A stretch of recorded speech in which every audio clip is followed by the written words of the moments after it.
Thank you for joining Burton Yoga Studio for the pose of the week. I'd like to dedicate this pose to my son, Kenny. In loving memory of Kenny, may he rest in peace. Start with bringing your mind to a peaceful place. If you have an intention, set it for your pose. We're going to start with some little exercises to loosen your muscles to prepare your body for the pose. Start with closing your eyes or softening your gaze if you like, and then take some breath, inhaling and exhaling through the nose and out the nose. So start with about 3 breaths, engaging your core, separating your shoulders from your ears.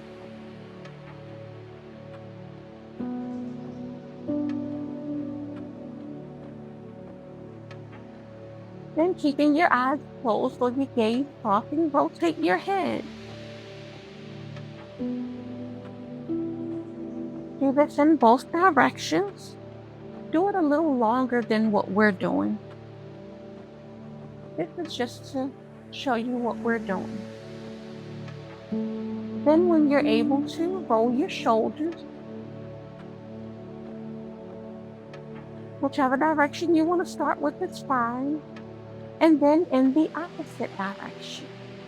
You can do a few other exercises to loosen yourself if you like, but that's how we'll start here.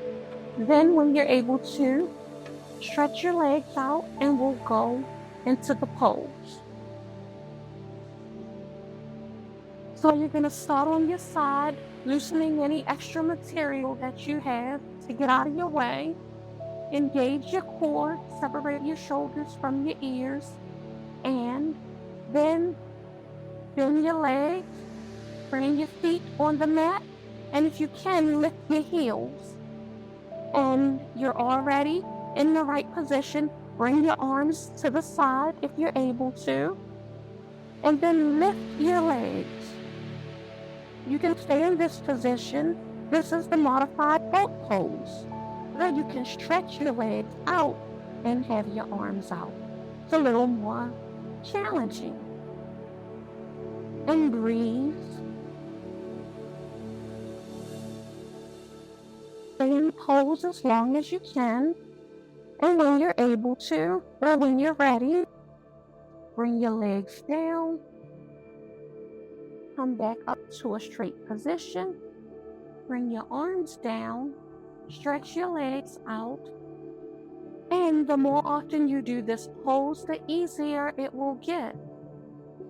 Try this pose each day this week.